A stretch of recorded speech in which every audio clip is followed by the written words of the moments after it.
my people. Oh, shit.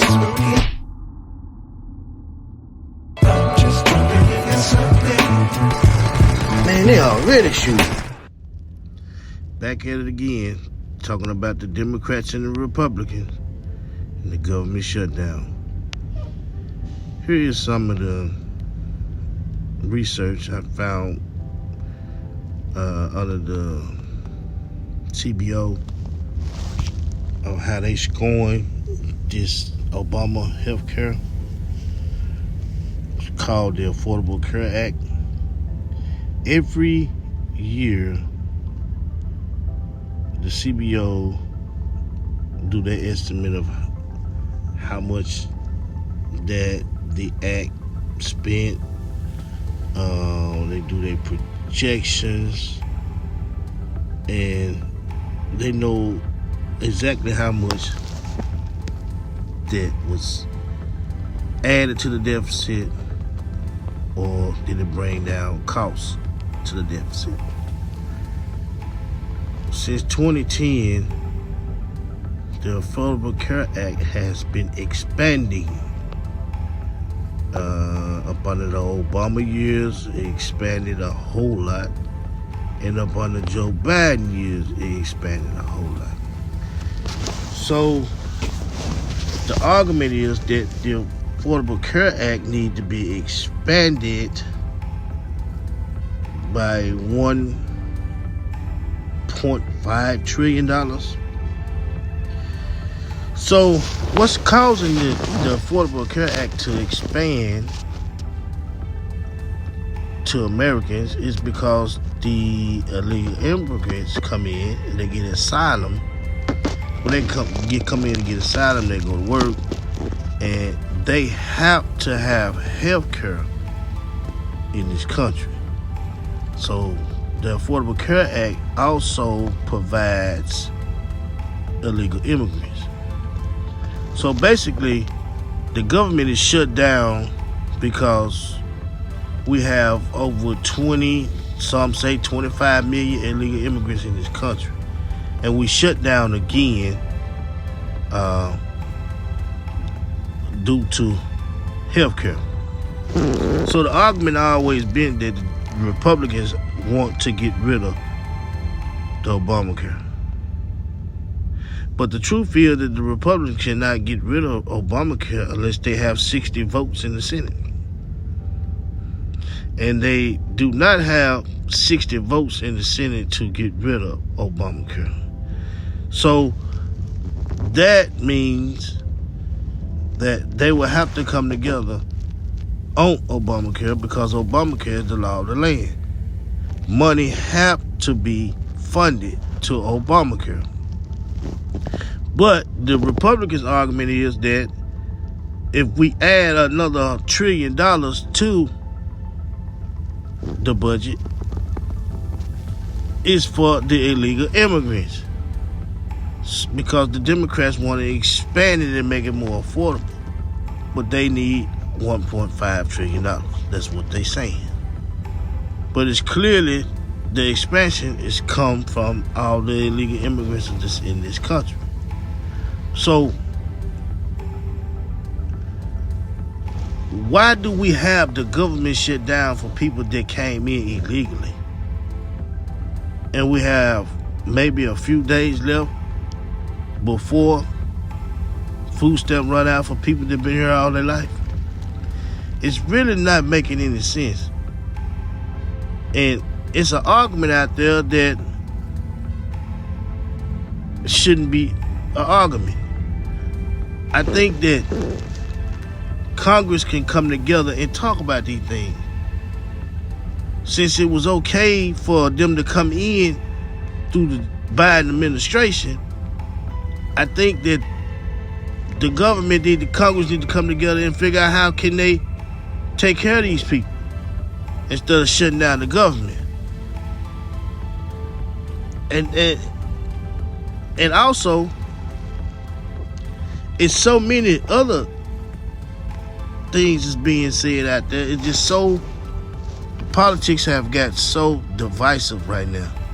And And it's all happening over the Affordable Care Act.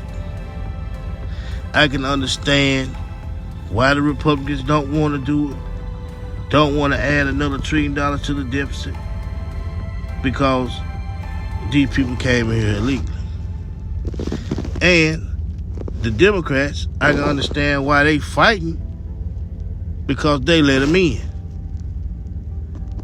So they have to show the illegal immigrants that they are fighting for them, because one day they will become American citizens, and it'll always show them that they fought for them. But the truth is, the Democrat Party has never fought for the people that they need to fight for.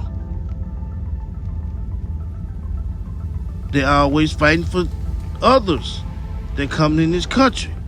They're not fighting for the people that's core constituents, and they have the government shut down.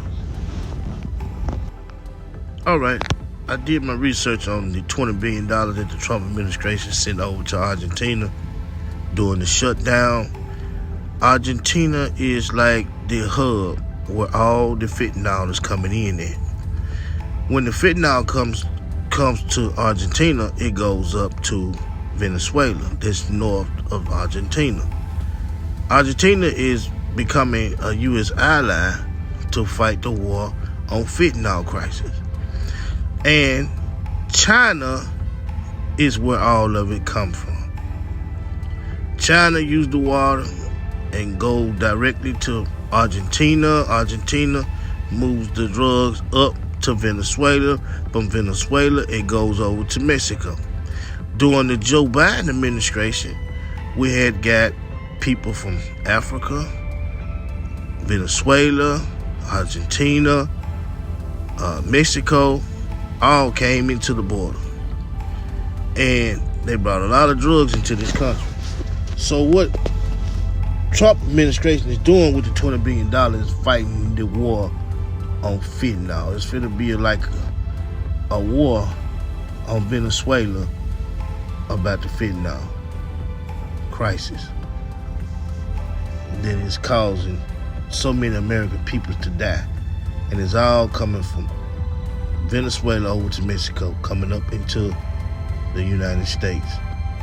So what's highlighted is Venezuela, and what other is Mexico.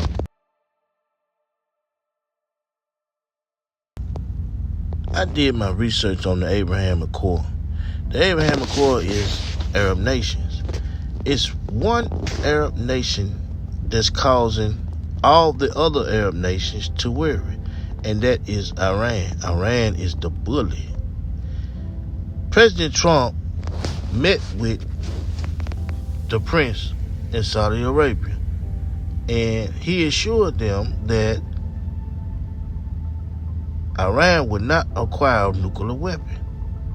The U.S. fully backs them and will be an ally against Iran.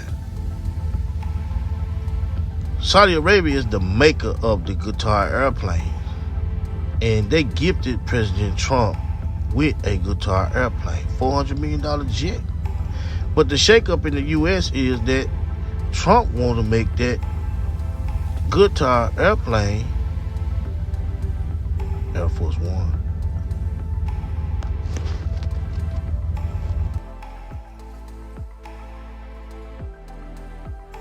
Says the U.S. government is poised to accept an airplane from Qatar valued at nearly $400 million. He explained on social media the Defense Department is getting a gift, free of charge, of a 747 aircraft to replace the 40-year-old Air Force One. The announcement has raised ethical and national security concerns.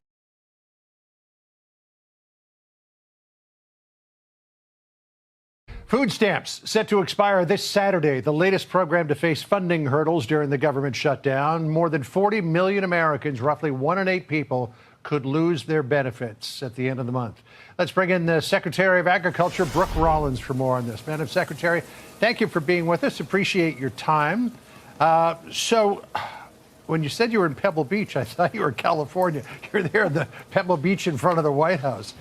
Here's what the USDA said about the looming deadline here. Senate Democrats have now voted 12 times to not fund the food stamp program, also known as the Supplemental Nutrition Assistance Program, SNAP. Bottom line, the well has run dry. At this time, there will be no benefits issued November 1. We are approaching an inflection point for Senate Democrats. They can continue to hold out for health care for illegal aliens and gender mutilation procedures, or reopen the government so mothers, babies, and the most vulnerable among us can receive critical nutrition assistance. All that said, though, comes to a point, Madam Secretary, when people really start to hurt, that their attitude doesn't become one of blaming one side or the other. It's more a pox on both of your houses. You know, hunger doesn't have a political party, right? Poverty doesn't distinguish between Republican or Democrat or blue or red states. It's real. And I think that the fact that the Democrats continue to vote over and over and over again to keep this government closed. Now we are right at the cliff. And I've been warning about this for almost a month now, that we have enough money to get us through the end of October. But after that, the government has to reopen. And John, that's where we are right now. It is stunning to me. I don't understand what they're thinking. Well, I guess we know what they're thinking, because Catherine Clark and their leadership actually said, you know, we're going to use poor, vulnerable people for leverage. I mean, shame on them. It's absolutely disgusting. And hopefully we get this government open. But there's nothing we can do at this point. It's time to vote yes and get things moving again. Well, you know, there are lawsuits to stop this from happening and concerns over people going hungry. The New York State Attorney General Letitia James said in a statement, SNAP is one of our nation's most effective tools to fight hunger, and the USDA has the money to keep it running.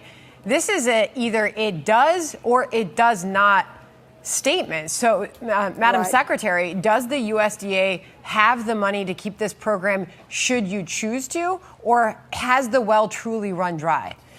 100% unequivocally, USDA does not have the $9.2 billion that it would require. There's not just pots of $9.2 billion sitting around. And what's particularly rich about New York saying that, or California, or any of these other blue states that have filed the lawsuit that say, oh no, we're going to go, you guys, USDA, go find the money, is it's their very friends, partners, colleagues, Democrat elected officials that continue to vote over and over again to keep the government closed. Again, shame on them. I cannot begin to understand what they're thinking. Even their own union, right? Even their own federal government employee union, I don't know the exact name, is urging their own Democratic leaders to open the government back up. Listen, Chuck Schumer's getting paid.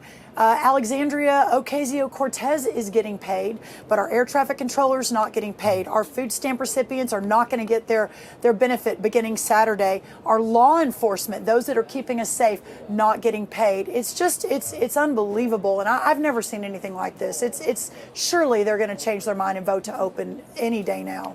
American Federation of Government Employees is the union that's imploring the Democrats to sign a clean CR. It doesn't look like the Democrats are going to take the advice, though they have, according to Senator Dick Durbin of Illinois, taken it under advisement.